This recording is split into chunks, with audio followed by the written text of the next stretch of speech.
Hello, ഇന്ന് എനിക്ക് school കഴിഞ്ഞിട്ട് വന്നപ്പോൾ കുറച്ച് എഴുതാനുണ്ടായിരുന്നു. ഇത് പോസ് ചെയ്തൊന്നും അല്ല കേട്ടോ, ഞാനത് ബുക്കിലൊക്കെ വായിക്കുന്നതായിരുന്നു. അത് ഞാൻ അനങ്ങാണ്ടിരുന്ന് പോയതാണ്. അപ്പോൾ എനിക്ക് കുറച്ച് എഴുതാനുണ്ട്. അതിന് മുമ്പ് ഞാൻ ഈ സ്റ്റിക്കി നോട്ട് കൊണ്ട് എന്തൊക്കെ ഉപയോഗം ഉണ്ടെന്ന് നോക്കാം. പിന്നെ സ്റ്റിക്കി നോട്ട് എന്താണ്, ഞാൻ വേറൊരു വീഡിയോ ചെയ്തിട്ടുണ്ടായിരുന്നു. സ്റ്റിക്കി നോട്ട് കുറച്ചും കൂടി ക്യൂട്ടാക്കാൻ വേണ്ടിയിട്ട് ഞാനെന്താ ഒരു കവായി ആയിട്ടുള്ളൊരു സ്റ്റിക്കർ ഒട്ടിച്ചു കൊടുക്കുന്നുണ്ട്. പിന്നെ ഒരു വീഡിയോ നിങ്ങൾക്ക് എന്തായാലും ഞാൻ ഇടുന്നതായിരിക്കും. അതിനെക്കുറിച്ച് ഞാൻ കുറച്ച് ഒന്ന് ഉണ്ടാവുമ്പോഴത്തേനും ഞാൻ പറഞ്ഞുതരാം. അപ്പോൾ ഇങ്ങനെ ഒന്ന് ആക്കിയപ്പോഴത്തേനും നല്ല ക്യൂട്ടായിട്ടുണ്ടായിരുന്നു. ഇതിങ്ങനെ വിടർന്ന് നടക്കുമ്പോൾ പശ അയഞ്ഞു പോകുന്നുണ്ടല്ലോ, അതിന് സ്റ്റിക്കി നോട്ടിൻ്റെ സ്റ്റിക്ക് ചെയ്യുന്നൊരു ഭാഗം ഒന്ന് കട്ട് ചെയ്തെടുത്തിട്ട് ഇതേപോലെ ഒന്ന് സ്റ്റിക്ക് ചെയ്താൽ മാത്രം മതി. നല്ല വൃത്തി ഒരു കുറച്ച് സ്പേസൊക്കെ വിട്ടിട്ട് വേണം സ്റ്റിക്ക് ചെയ്യാൻ വേണ്ടിയിട്ട്. ഇങ്ങനെ ഒന്ന് ആക്കി കൊടുക്കുക, അങ്ങനെയാണ്. നല്ല ഇതാണ്. പിന്നെ എനിക്ക് കുറച്ച് എഴുതാനുണ്ടായിരുന്നു, അതൊക്കെ ഞാനൊന്ന് ഫാസ്റ്റ് ആക്കിയിട്ട് നിങ്ങൾക്ക് കാണിക്കാമെന്ന് വിചാരിച്ചു. നിങ്ങൾക്ക് ബോറൊക്കെ അടിക്കത്തില്ലേ, അതുകൊണ്ട് ഞാനൊരു 2x ആക്കിയിട്ടിട്ട് ഞാൻ ഇങ്ങോട്ട് കാണിക്കാമെന്ന് വിചാരിച്ചു. എനിക്ക് ആ ഒരു പേജ് കണ്ടോ, ഫുള്ളായിട്ടും ആ കഥയും അങ്ങോട്ട് എഴുതി വെക്കണം. ഒരു പേജ് ഒരു ദിവസം പറഞ്ഞിട്ടാണ് സ്കൂളിൽ നിന്ന് എനിക്ക് ഓർഡർ തന്നിട്ടുണ്ടായിരുന്നത്. അപ്പം അത് എഴുതാൻ എനിക്ക് കുറച്ച് നല്ലൊരു കാര്യമായിട്ട് തോന്നിയിട്ടുണ്ടായിരുന്നത്.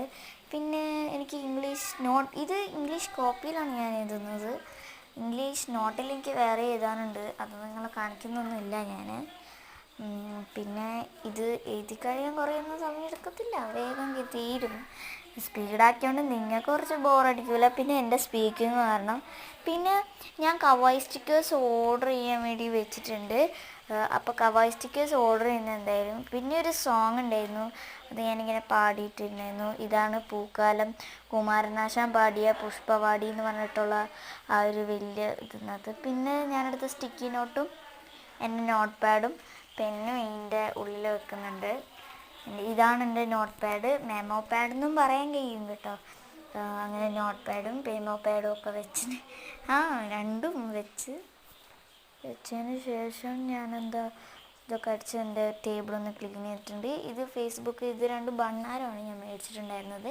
പിന്നെ ആ പെന്നുണ്ടോ തൂക്കിയിട്ടേക്കുന്നത്, ആ പെന്നുകൊണ്ട് ഡീറ്റും അങ്ങനത്തെ സാധനമുണ്ട്. ഇതൊക്കെ എൻ്റെ കയ്യിലുള്ള കാർഡുകളാണ് കേട്ടോ.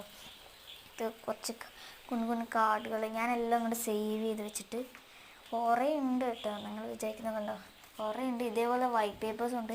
ഇത്രയും കാര്യം ഞാൻ ഇതിൻ്റെ ഉള്ളിൽ കുത്തിക്കിറ്റി ഉള്ളിൽ വയ്ക്കുക ചെയ്യുന്നത്, നിങ്ങൾ കാണിക്കാൻ വേണ്ടിയിട്ട്. പിന്നെ ഞാൻ കവായി സ്റ്റിക്കേഴ്സ് ഓർഡർ എന്തായാലും ഞാൻ ഇന്ന് രാത്രി പപ്പ വന്ന് കഴിയുമ്പോൾ ഓർഡർ ചെയ്യുന്നതായിരിക്കും. പിന്നെ ഇതാണ് എൻ്റെ ബെഡ്. ഇവിടെ ഞാൻ ഇത് കണ്ടു ഗൈസ്, ഞാൻ മൈസൂർ പോകുമെന്ന് വെച്ചതാണ്. നല്ല രസമുണ്ടല്ലേ. Tata, bye bye, good night.